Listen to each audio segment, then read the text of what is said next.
Vaibhav Suryavanshi Indian senior ടീമിൽ അരങ്ങേറ്റം കുറിക്കാനുള്ള തയ്യാറെടുപ്പിലായിരുന്നു.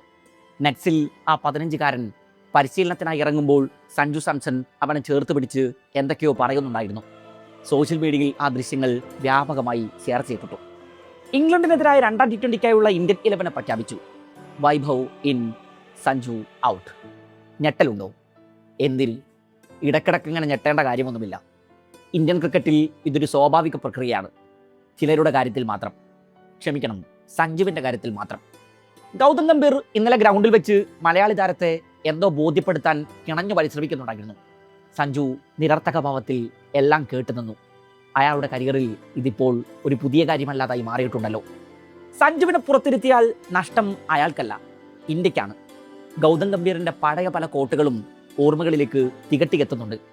2020 September 22 Gautam Gambhir തൻ്റെ ഒഫീഷ്യൽ എക്സ് പേജിൽ ഇങ്ങനെ കുറിച്ചിട്ടു: സഞ്ജു ഇന്ത്യയിലെ ഏറ്റവും മികച്ച വിക്കറ്റ് കീപ്പർ ബാറ്റർ മാത്രമല്ല, ഇന്ത്യയിലെ ഏറ്റവും മികച്ച യുവ ബാറ്റർ കൂടിയാണ്. അതങ്ങനെയല്ലെന്ന് വാദിക്കുന്നവർ ആരെങ്കിലും ഉണ്ടെങ്കിൽ ഞാൻ അവരെ സംവാദത്തിന് വെല്ലുവിളിക്കുന്നു. 6 വർഷങ്ങൾക്കിപ്പുറം ഗൗതം ഗംഭീർ ഇന്ത്യൻ പരിശീലകനാണ്. അയാൾക്ക് കീഴിൽ ഇന്ത്യ 3ാം T20 ലോക കിരീടം അണിയുമ്പോൾ പ്ലെയർ ഓഫ് ദ ടൂർണമെന്റ് പുരസ്കാരം സഞ്ജുവിൻ്റെ കയ്യിലാണ്. ആർക്ക് പകരമാണ് സാർ ഞാൻ സഞ്ജുവിനെ കളിപ്പിക്കേണ്ടത്?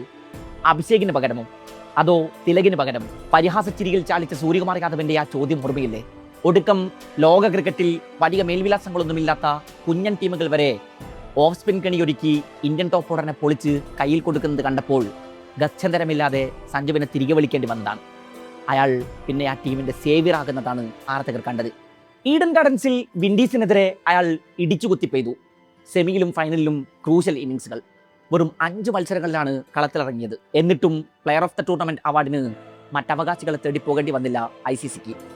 199 സ്ട്രൈക്ക് റേറ്റിൽ സഞ്ജു ആ ടൂർണമെന്റിൽ അടിച്ചെടുത്തത് 321 റൺസാണ്. വിരലിൽ എണ്ണാവുന്ന റൺസുകൾ അകലെയാണ് അയാൾക്ക് പല മത്സരങ്ങളിലും സെഞ്ചുറികൾ നഷ്ടമായത്. അതിനുശേഷം T20യിൽ ഇന്ത്യൻ ജേഴ്സിയിൽ വെറും 3 ഇന്നിങ്സുകളാണ് സഞ്ജു കളിച്ചത്. അയർലൻഡിനെതിരെ T20 പരമ്പരയിൽ 5 റൺസായിരുന്നു ആകെ സമ്പാദ്യം. മഴയെടുത്ത ഇംഗ്ലീഷ് സീരീസിൽ ആദ്യ മത്സരത്തിൽ 1 റൺസ്. ആ 3 ഇന്നിങ്സുകൾ മതിയായിരുന്നു അയാളെ പുറത്തിരുത്താൻ. ഇൻകൺസിസ്റ്റൻസിയെക്കുറിച്ച് പലർക്കും ഖണ്ഡച്ചകൾ എഴുതാൻ. അയർലൻഡിനെതിരായി പരമ്പര തോൽവിക്ക് ശേഷം ഇന്ത്യൻ അസിസ്റ്റന്റ് കോച്ച് റയാൻ ടെൻടോഷെറ്റിന് മുന്നിൽ വൈഭവിന്റെ അരങ്ങേറ്റത്തെക്കുറിച്ച് ചോദ്യമെത്തി.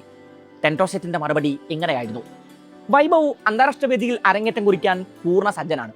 അതേസമയം അവനെ 11-ൽ ഉൾപ്പെടുത്താൻ സഞ്ജു സാംസനെ പുറത്തിരുത്തണം എന്ന് പറയുന്നത് എങ്ങനെയാണ്? മാസങ്ങൾക്ക് മുമ്പ് ഇന്ത്യക്ക് T20 ലോകകപ്പ് സമ്മാനിച്ചയാളാണ് സഞ്ജു. IPLലും അദ്ദേഹം മികച്ച പ്രകടനങ്ങളാണ് പുറത്തെടുത്തത്. സോ അദ്ദേഹത്തെ പുറത്തിരുത്തുന്നതിനെ കുറിച്ച് ആലോചിക്കാൻ പോലും ആകില്ലായിരുന്നു.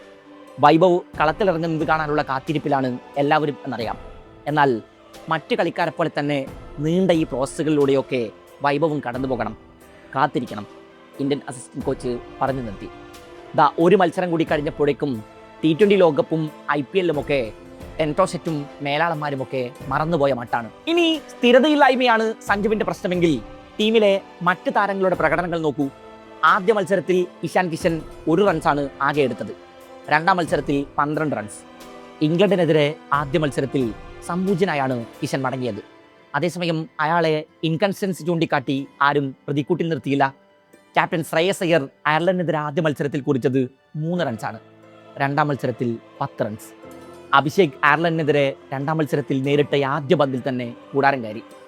ഇന്ത്യൻ കണ്ടീഷനിൽ കളിക്കുമ്പോൾ മിന്നും ഫോമിലാകുന്ന താരങ്ങൾ മറ്റു കണ്ടീഷനുകളിൽ കളിക്കുമ്പോൾ അതിനോട് അഡാപ്റ്റ് ആകാൻ പരുവപ്പെടണമെന്നായിരുന്നു മത്സരശേഷം ടെൻടോഷെറ്റിന്റെ ആദ്യ പ്രതികരണം. എല്ലാവർക്കും ഈ അഡാപ്റ്റേഷൻ പ്രോബ്ലം ഉണ്ടായിരുന്നു. എന്നാൽ സഞ്ജുവിലേക്ക് എത്തിയപ്പോൾ അത് ഇൻകൺസിസ്റ്റൻസി ആയി മാറി. ഓൾറൗണ്ട് ഓപ്ഷനായി ടീമിലുള്ള ശിവൻ ദുബെ ഇംഗ്ലണ്ടിനെതിരെ 2ാം മത്സരത്തിൽ പന്തെടുത്തിട്ടില്ല. ദുബൈയുടെ കാര്യത്തിൽ മുമ്പും ഇത് സംഭവിക്കുന്നത് കണ്ടിട്ടുണ്ട്. സഞ്ജുവിന്റെ സ്ഥിരതയില്ലായ്മയെക്കുറിച്ച് ഖണ്ഡച്ചകൾ ഇടുന്നവർ മറ്റു പലരുടെയും സ്ഥിരതയില്ലായ്മയെ കാണാത്തതാണോ അതോ കണ്ടില്ലെന്ന് നടിക്കുന്നതാണോ എന്നറിയില്ല. വൈഭവിന്റെ അരങ്ങേറ്റം വൈകരുത് എന്ന് തന്നെയാണ് ഇന്ത്യൻ ആരാധകരൊക്കെ ആഗ്രഹിക്കുന്നത്. എന്നാൽ അതിനായി സഞ്ജുവിനെ പുറത്തിരുത്തിയത് എന്തിനാകും? ഇനി സ്ലോട്ടാണോ പ്രശ്നം?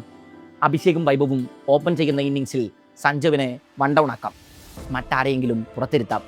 എന്നിട്ടും ഇന്ത്യയുടെ ലോകകപ്പ് ഹീറോയെ 3 മത്സരങ്ങളുടെ പേരിൽ പുറത്തിരുത്താൻ ഗംഭീർ മുതിർന്നു. ഗോഡ് ഫാദർമാർ ആരും ഇല്ലാത്തതുകൊണ്ട് സഞ്ജുവിന്റെ കാര്യത്തിൽ അത് പെട്ടെന്ന് സംഭവിക്കും.